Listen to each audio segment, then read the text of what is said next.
My name is Blakley, and I had a career in competitive athletics in the bench press, and I enjoyed that thoroughly, and I learned a lot about myself and the sport and training.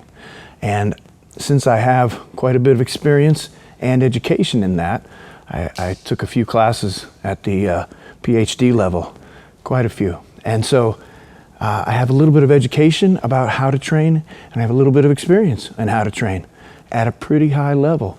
And I want to pass that on. That's my life was about competing, and now my life is about teaching and coaching. And you know, you have the pass on in your logo here, and that's something that appeals to me very much. So I've started saying pass on.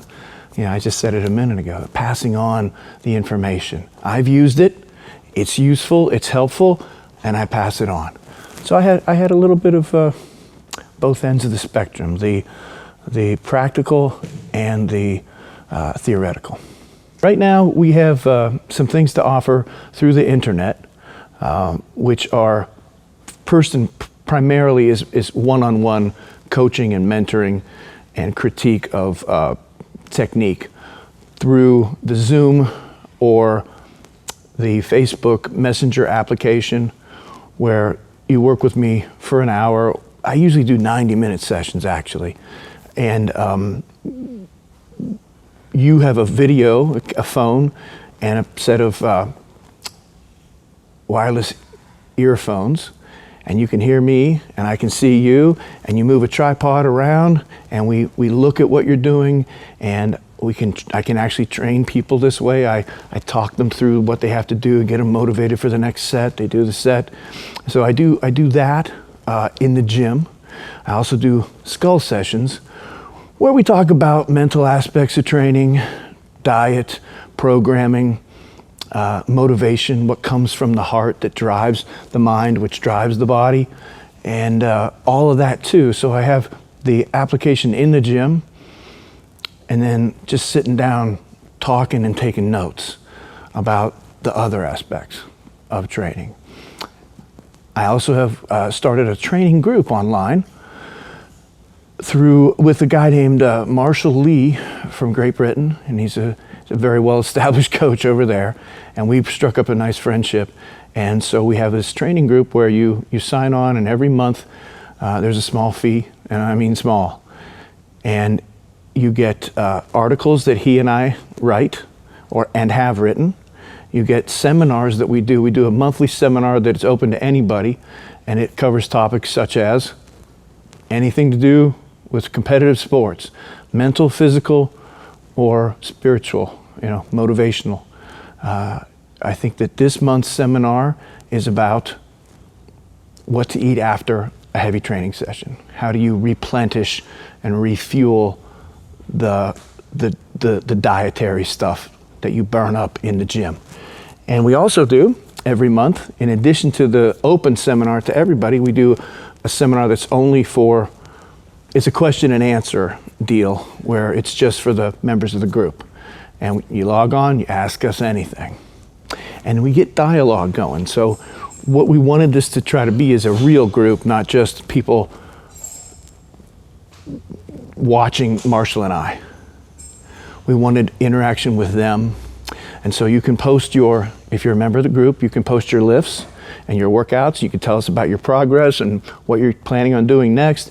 Everybody can comment, but Marshall and I also comment on what we see and what we think of that. So this is a constant daily thing that we're in touch with, and everybody helps each other out. And people go to meets and they let us know how they're doing, and then as they're getting ready for a meet, and people contribute, and there's this sense of community in that. It's strange because it's spread out, but since COVID, things have gotten that way, and we've learned how to do that, and we're getting better at it. I service a very wide group of people. My joy, the highest joy that I get as a coach, comes from competitive athletes that are pushing the very limits of what they can do, just trying to drain every drop of blood out of the stone that they were born with. And I really enjoy helping people find that. but that may not be what I'm best at. I'm pretty good at it, and I love doing it, and I love watching them find something they didn't know they had.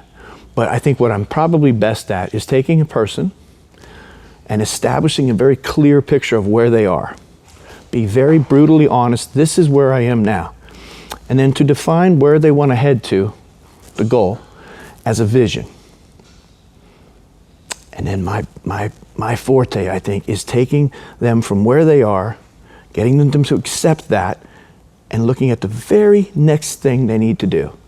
What is directly in front of me? Now, of course, the goal is still in front of us, but what is right here? What is the next step?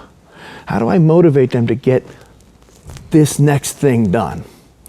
Whether that's a workout or a diet or some meditation or some way of thinking about themselves that builds their confidence and esteem to be able to tackle the next thing.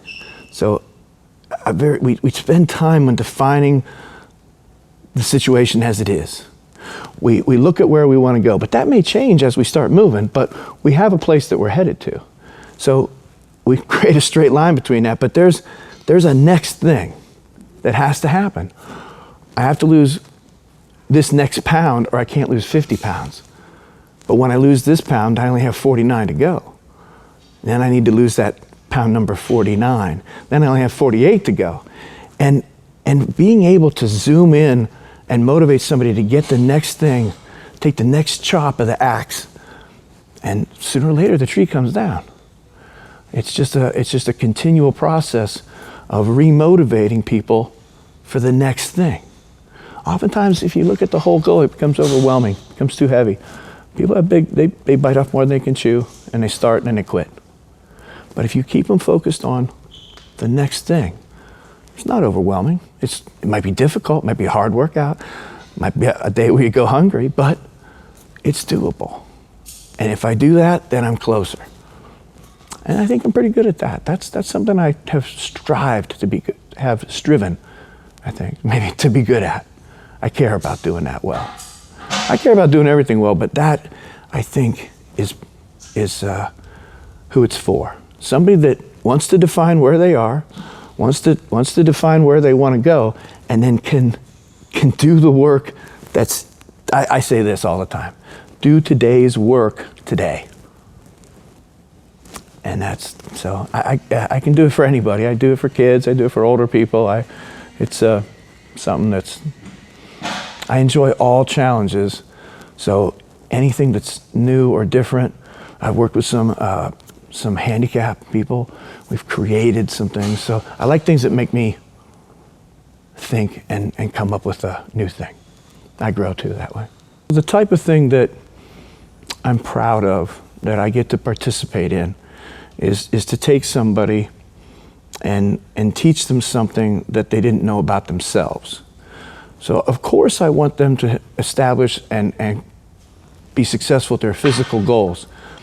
But one of the things that I really enjoy and that I think is more worth it than the physical outcomes is the change in the person to be able to do the new thing.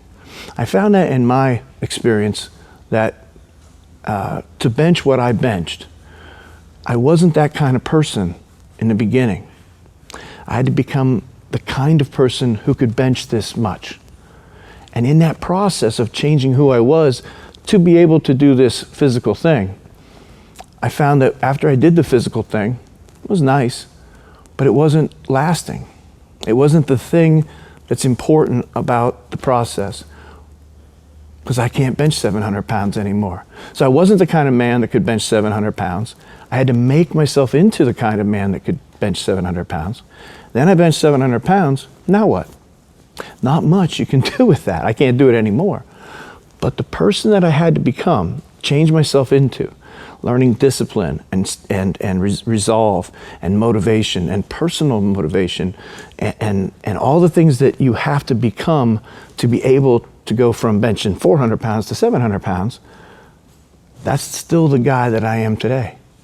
That stuck around. I can't bench press anymore. I can't do that. That didn't stick around. But the process of me changing myself into a person, that's the real reward. The 700 is meaningless. Almost. It's barely meaningless. It was just the point of crystallization that I was moving to, changing myself in the process. That change, all those changes are still who I am today. And they're valuable. They're still valuable and useful today. I can't do anything with except say, yeah, one day I used to be able to do that much. And that's not very rewarding at this point. But it's nice to be a different person, that I can still apply those kinds of disciplines and knowledge and resourcefulness and creativity and stick-to-itiveness to another project at any time I want to, because I'm still that guy. And so that's my story, and I have a couple guys that are going through that. I train a guy, I call him an operator, but he was 40 years in the military, and he fought terrorism. Undercover. He said never wore a uniform. Went to work undercover, fighting terrorism and operating undercover, trying to do those things. So a real tough guy type, hardcore Green Beret style person. And he'd done a lot of work with other coaches that are very popular in the strength world right now. He actually went and did some seminars, and he's a coach himself. He's an athletic director. He's a track coach, and he does personal training and everything. So here's a guy that had a lot going for him and knew a lot about a lot. And what I found most interesting, two things about his story. We've been working together a little over a year. And of course, he set personal records in the bench press and that, because he's been working with me, and that was his goal, to get stronger in the bench press. He had a good squat, good deadlift, and then his bench was kind of lagging. And we've done a lot with that. But what he mentions to me, and has mentioned to me, that I take the greatest pride in, is that he says, our discussions that we have are probably more valuable than the technique work and you pushing me through a workout and telling me to get my ass in gear. The things we talk about between the sets and and I think what he's talking about is the changes in the way he attacks something, the changes in himself, because I remember those changes happening to me. And I see him changing as a person, the way he approaches things, the way he thinks about things, the way he talks about things. I have a lot of people write paragraphs for me about what they learned in the workout, and then we talk about those things, so I can kind of see how they're perceiving what's going on. And that's the story I like to tell, is that I changed somebody's strength and physical abilities, but I did that through helping them change the way they see the world, see the problem, see the solution, see themselves. And I really like that, and I love telling stories like that, because goosey bump, because it's what stays. I know that what he lifts now, when he gets old, and he's not gonna be able to lift that, but he'll still be this guy. And perhaps from learning how this happens, and so there's a guy who's pretty knowledgeable about things, and just by changing the way he is inside, helping him nudge, get him to think about this, that, the other. That's a good story to tell, I think. That's a good one. I have, as most people, adapted to the post-COVID, not in-person training. So I do this training on the internet through a Zoom application or one of the messenger apps on Facebook. I just use my phone. People just use their phone. And you can contact me. The easiest way is through the Instagram at JM Blakley. I have an Instagram, and it gives me messages. And I do some right through the Instagram, because they're connected with Facebook, I think, somehow. So that's the way to do it. And that's usually what we do.